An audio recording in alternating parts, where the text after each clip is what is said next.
आजादी के गर्व का महापर्व करगिल विजय दिवस।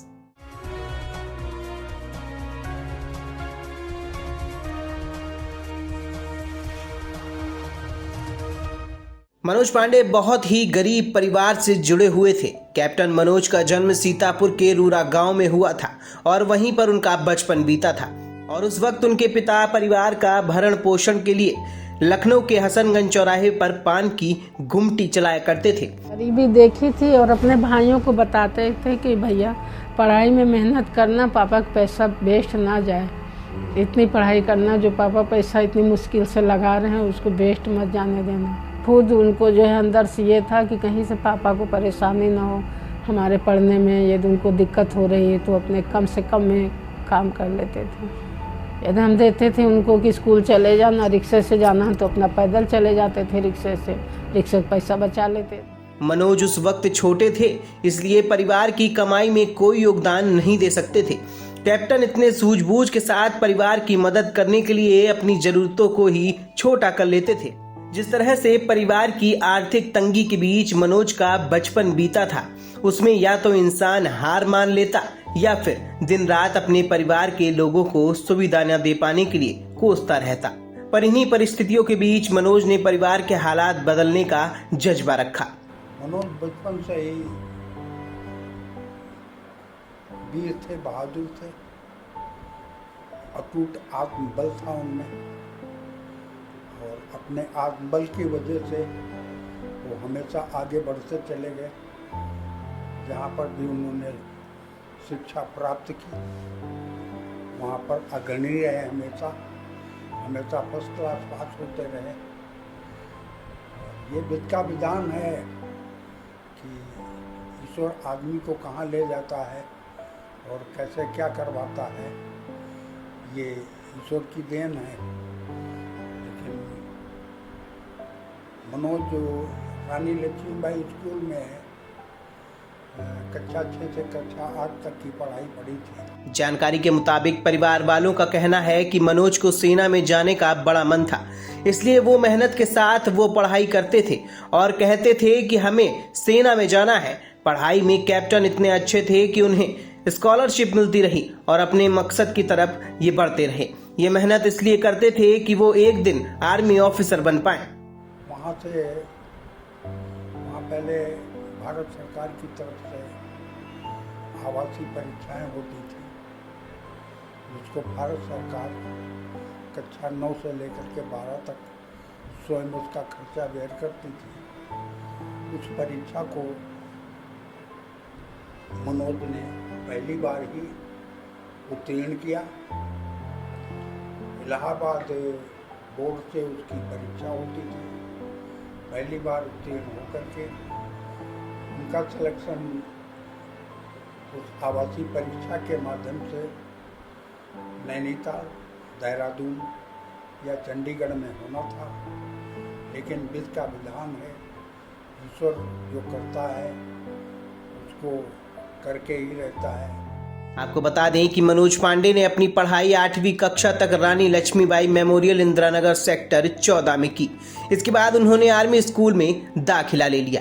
आर्मी स्कूल में जाने के बाद उनके जुनून को मानो तो जैसे एक दिशा मिल गई हो। 12वीं तक आर्मी स्कूल में पढ़ने के बाद में मनोज पांडे ने नेशनल डिफेंस एकेडमी की लिखित परीक्षा पास की और इसके बाद उन्हें इंटरव्यू के लिए कॉल आया।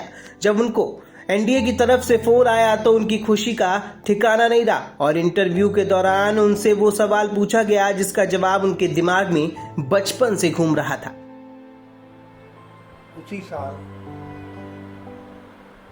उस विद्यालय यूपी सैनिक स्कूल लखनऊ को उन चौथे विद्यालय में शामिल किया गया, जहां पर मनोज का सिलेक्शन यूपी सैनिक स्कूल लखनऊ में हुआ। वहाँ पर उन्होंने अपना प्रशिक्षण प्राप्त किया और वहीं पर सैनिक स्कूल जा करके पढ़ाई करके और मातृभूमि की रक्षा के लिए अपने को समर्पित कर दिया और आगे बढ़ चढ़ करके उन्होंने हिस्सा लिया। उसमें अपनी पढ़ाई करी, दोनों तरफ से पढ़ाई करी। एक तो इंजीनियरिंग की पढ़ाई होती है, एजुकेटिव इंजीनियर बनने के लिए देहरादून में, रुड़की में, और दूसरी एनडी की पढ़ाई होती है जो सेना में जाने के लिए होती है। मनोज ने दोनों पढ़ाई एक साथ पूरी की। ये वित्त का विधान है कि दोनों के कार्ड लेटर इंटर पास करने के बाद एक ही पोस्टमैन के द्वारा एक ही दिन आए। मनोज को ये सेलेक्ट करने में थोड़ी कठिनाई बनी कि अब मुझे क्या करना चाहिए, क्योंकि हमारे परिवार से कोई भी आदमी सेना में नहीं गया था। इसलिए परिवार का पूरा विचार ये था कि मनोज अपनी पढ़ाई इंजीनियरिंग की करें, ना कि सेना में जाए।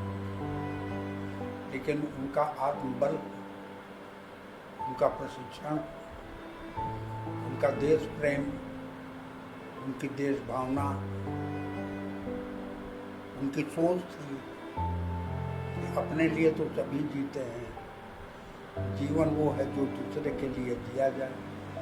इस टाइप के उनके विचार थे।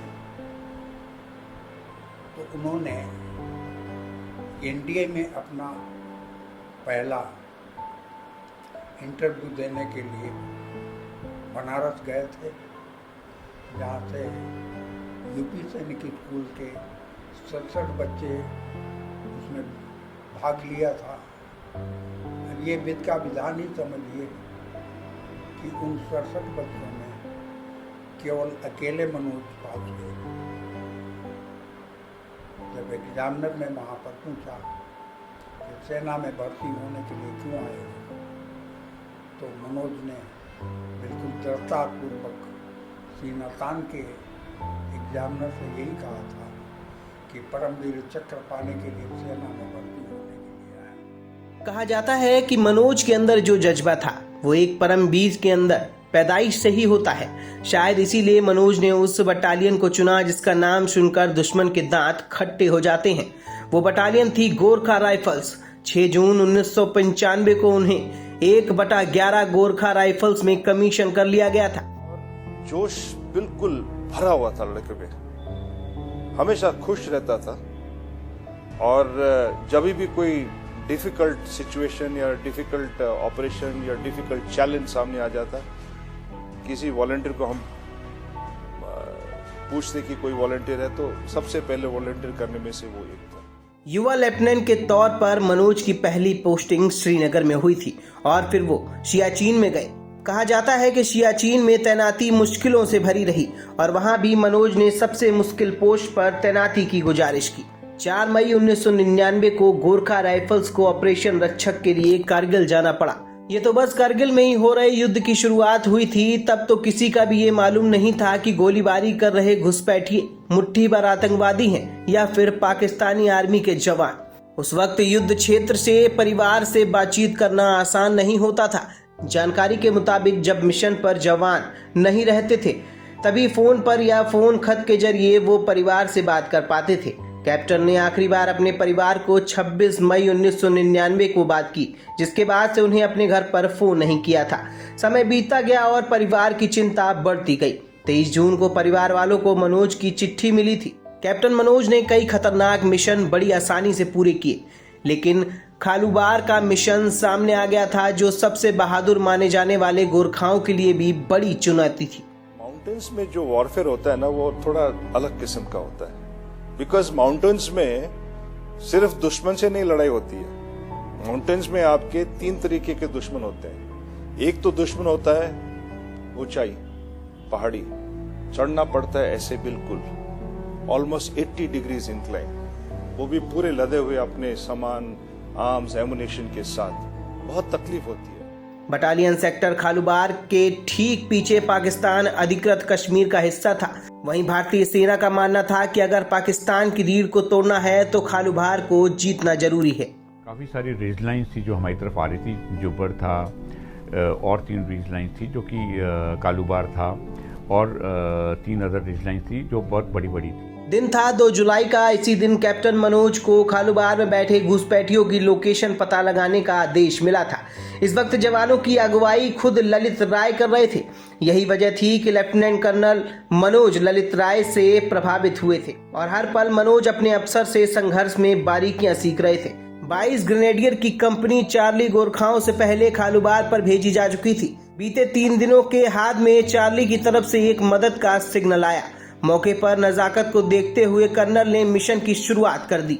खालूबार पोजीशन एक ऐसा अहमियत रखता था कि वो बिल्कुल पहले तो दुश्मन के जो डिफेंसिव पोजीशन था उसके बिल्कुल हार्ट में था, उसका बिल्कुल हार्ट था उसका। खालूबार में हम बैठ जाते तो उनका सप्लाई लाइन भी जो उधर से आने वाला था रास्ता वो भी बंद हो जाता। इस मिशन को पूरा करने के बाद में भी गोरखा राइफल्स भूखे शेर की तरह दिखाई दे रही थी। चढ़ाई से लगभग 400 किलोमीटर की दूरी पर अचानक ताबड़तोड़ गोली बरसने लगी थी। इस वक्त वहां पर ना तो रोकना सही था और ना ही पलटना। सामने से आ रही गोलियों से विक्षिप्त गोरखा राइफल्स बढ़ने लगी थी। जिस तरह से गोरखा के सैनिक आगे बढ़ रहे थे उसे देखकर पाकिस्तानी सैनिकों के होश उड़ गए थे और उन्हें अपनी तोप का मुंह भी सैनिक की तरफ खोल दिया था। 16,000 फीट की ऊंचाइयों पर गोला बारूद की गर्मी रात के बीच भयंकर ठंड को पिघला रही थी। वहीं इसी वक्त जो सामने से गोलियां आ रही थीं और आग के गोलों के बीच आगे बढ़ पाना मुनासिब नहीं था। जो पलटन ऊपर गई थी उसमें केवल 60 जवान बचे थे। वहीं एक और 30 जवानों के साथ लेकर कर्नल राय आगे बढ़ गए थे, तो वहीं पर बाकी के 30 जवानों के साथ कैप्टन मनोज जिस वक्त वो आगे बढ़ गए थे, आकलन लगाया गया कि इस रास्ते पर केवल 2 बंकर हैं। जैसे जैसे कैप्टन आगे बढ़ते गए तो नजर आया कि 2 नहीं बल्कि 6 बंकर हैं। दुश्मनों की नजरों से बचकर भारतीय जवान ऊपर तो पहुंच चुके थे, लेकिन इसी बीच पाकिस्तान को शक हो गया कि यहाँ पर कोई हलचल हो रही है। इसी के बाद दुश्मन की तरफ से हर 3 मिनट बाद एल्यूमिनेटिंग राउंड फायर किए जाने लगा, जिसकी रोशनी करीब 3 से 4 मिनट तक रहती है। बिना देर किए 24 साल के मनोज पांडे ने एक फैसला लेते हुए अपने साथ गए जवानों को एक चट्टान के पीछे छोड़ा और खुद आगे की तरफ बढ़ने लगे। जैसे ही सामने से मनोज पांडे को आते हुए पाकिस्तानी सैनिकों ने देखा तो ताबड़तोड़ गोलियां बरसाने लगे। गोलियों को आता देख मनोज वापस से चट्टान के पीछे आ गए। सबसे अहम बात यह थी कि उन्हें दुश्मन की गन पोजीशन को भांप लिया था।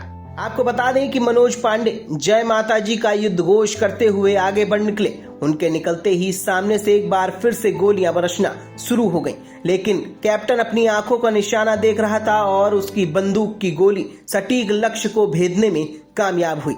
इसी दौरान कैप्टन को कंधे पर और पैर में गोली लगी थी, पर घायल अवस्था में ही उसने अगले बंकर की तरफ बढ़ना शुरू कर दिया और ग्रेनेड फेंककर बंकर को शांत कर दिया। जैसे ही कैप्टन मनोज तीसरे बंकर की तरफ बढ़े तो देखा कि पाकिस्तानी गोरखा सैनिकों पर गोलियां चलाने जा रहा था। तभी मनोज ने अपनी खुरखरी निकाली और दोनों सैनिकों की गर्दन को धड़ से अलग कर दिया। इसके बाद मनोज आखिरी गन पोजीशन की तरफ बढ़े और उन्होंने बंकर की तरफ ग्रेनेड उछाला, लेकिन जो ग्रेनेड के फटने का फासला होता है उतनी ही देरी में 3-4 गोलियां सामने से आकर उनके सर को भेद गई। इतना ही मनोज ने अपने साथ गए जवानों को कहकर गए थे कि जीत हासिल करनी है और ये हमारा आदेश है। तो वहाँ के जानवर लोग बिल्कुल एकदम अचंभित रह गए कि लड़का है कह क्या रहा। बोले जानते हो कैसे मिलता है परमवीर चक्र? बोले जानता हूँ सर कैसे मिलता है परमवीर चक्र। ज़्यादातर लोगों को मरणोपरांत ही मिलता है, लेकिन मुझे मौका दिया जाए, मैं जीवित उसको लाऊंगा। ऐसे मनोज के विचार थे। इसके आगे एग्जामिनर को कोई पूछने की आवश्यकता नहीं पड़ी और उसमें मनोज एनडीए में सिलेक्शन हो गया और वहीं से वो ट्रेनिंग अपनी डॉक्टरी के लिए दिल्ली चले गए। वहाँ से सिलेक्शन होकर के एनडीए चले गए। बाटला पूना में है नेशनल डिफेंस अकादमी, 3 साल वहाँ पर प्रशिक्षण लिया और वहीं से जवाहरलाल विश्वविद्यालय की डिग्री भी उनको हासिल हुई। उसके बाद में देहरादून में आईएमए में 1 साल की ऑफिसर ट्रेनिंग करने के बाद सेना में उनका सिलेक्शन हो गया। उन्होंने बहादुर टुकड़ी को चुना जो आज पूरे दुनिया में अंग्रेज़ों के ज़माने से मशहूर है कि उसे बहादुर टुकड़ी कोई नहीं होती है। और गोरखा रेजिमेंट में उनका सिलेक्शन हो गया और वो सेना में आ गए। देखिए, हमको गर्व तो इसलिए नहीं महसूस हो रहा था क्योंकि हम लोग तो मतलब सेना से बिल्कुल दूर थे। हमको तो सेना का कोई ज्ञान ही नहीं था। लेकिन जब मैं IMA में वहाँ पर पासिंग आउट परेड में गया तब मुझे ये ज्ञात हुआ कि मेरा बेटा जो है, मेरे बेटे ने इन्फेंट्री ज्वाइन की है, जो कठिन होती है। उसके अलावा बहुत से कोर होते हैं। तो उनकी माँ ने कहा था कि बेटा और कोई कोर ले लेते। तो बोले नहीं मम्मी, हमने जो कुछ सीखा है, जो कुछ यहाँ पर प्रशिक्षण प्राप्त किया है, वही हमने लिया है। तो उनकी माँ को संतोष नहीं हुआ। फिर उन्होंने अपने जो मनोज को प्रशिक्षण दे रहे थे, उन अधिकारियों को बुलाया। बोले इन्होंने ऐसा सिलेक्शन किया है, आपको इसमें इनको सुझाव देना चाहिए था। इन्फेंट्री तो लड़ाई का कोर होता है। तो बोले आप माता जी बिल्कुल निश्चिंत रहिए, ये इतना बहादुर बच्चा है आपका, इसको कहीं पर कोई दिक्कत आएगी। असल में हमारे पूरे परिवार में सबसे पहले मनोज जी सेना में गए थे, इससे चिंता स्वाभाविक थी। और दूसरी चीज़ ये थी कि बेटा मेरा लड़ाई में था, तो चिंता बिल्कुल स्वाभाविक थी। लेकिन हमको अपने बेटे पर गर्व था कि हमारा बेटा जो भी करेगा वो अच्छा करेगा। ये विध का विधान ही समझिए कि 2 महीने लड़ाई मनोज ने लड़ी, और 2 महीने लड़ाई लड़ने में मनोज का कहीं पर कोई नुकसान नहीं हुआ। मनोज को जब आखिरी में एक पोस्ट थी खालूबार चोटी, उस वक्त पाकिस्तानी इकट्ठा थे। वो 18,000 फुट की ऊंचाई पर थे। जो भी सैनिक हमारा निकलता था वो ऊपर बैठे थे, हमारे सैनिक नीचे थे। वो तुरंत मार गिराते थे। उसके लिए उनसे संघर्ष करने के लिए प्राणों के बलिदान के अलावा कोई विकल्प नहीं था। मनोज ने उस मुहिम को चुना। हालांकि मनोज के सीओ ने एक बार ये कहा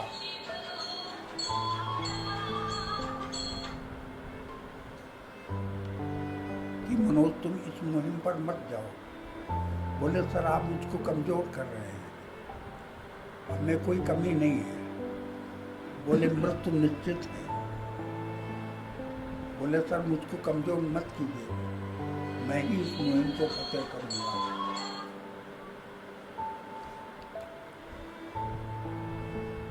इसका विधान है, स्थिति कठिन थी, बहुत गंभीर थी, बिल्कुल सपाट चढ़ाई थी। मनोज को उस मुहिम को फतेह करना था। अपने 10 जवान लेकर के और मनोज ने शाम को 6 बजे शाम को चढ़ाई चालू करी, क्योंकि दिन में जाते तो मार दिए जाते, ऊपर से लोग देखते रहते थे। रात भर चढ़ाई करने के बाद सुबेरे पहला बंकर नष्ट किया, 9 बजे दूसरा बंकर नष्ट किया, 11 बजे तीसरा बंकर नष्ट किया। तीसरे बंकर से निकल करके जब बाहर आए तो चौथे बंकर से गोली निकली और मनोज को यहाँ लगी। मनोज लहूलुहान हो गए, लेकिन उनका आत्मबल अपने साथियों को ललकारते हुए कि छोड़ना नहीं है, और जा कर के चौथे बंकर पर भी उन्होंने अटैक किया। उनके पास उस समय कारतूस नहीं बचे थे, ग्रेनाइड एक उनके पास था, वही उस बंकर में दाग करके, उनके पास एक औजार होता था खुखरी, गोरखा रेजिमेंट की, उस खुखरी से उनके गले काट करके बाहर निकल आए। पत्थर की ओट पे बैठ गए कि उनकी ब्लीडिंग बहुत ज़्यादा हो चुकी थी। अभी विधानसभा में एक पुस्तक आई है कि यदि मनोज की ब्लीडिंग रुक जाती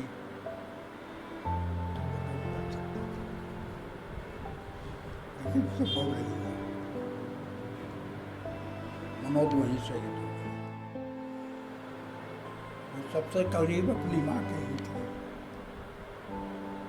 सबसे ज़्यादा उन्हीं के साथ में रहते थे। जब भी छुट्टी पर आते थे तो ज़्यादा से ज़्यादा समय अपने माँ के साथ में ही उनका गुजरता था। अब ऐसी दशा में आप अनुमान लगा सकती हैं कि उस समय उनकी दशा क्या हुई होगी। जब लखनऊ के डीएम कमिश्नर सब खबर लेके के आए थे, उस समय एक माँ की हालत क्या होगी, एक माँ ही उसको समझ सकती है। मनोज आज हमारे बीच में नहीं है, लेकिन इस बात का मुझे भी गर्व है और पूरे देश को गर्व है कि जब तक भारत में सेना रहेगी तब तक मनोज का नाम रहेगा। मनोज ने इतिहास में अपना नाम कर लिया और हमें एक पहचान दे गए। उस समय गर्व होता है जब मैं बाहर निकलता हूँ और लोग कहते हैं कि ये मनोज पांडे के पिताजी हैं। उस समय गर्व होता है कि काश आज हमने कुछ अपने बेटे के लिए किया होता, जो आज हमारा बेटा हमारे लिए करके गया है, हमको एक समाज में पहचान दे करके गया है। मुझे भी गर्व होता है, लेकिन गर्व है क्योंकि मेरे बेटे ने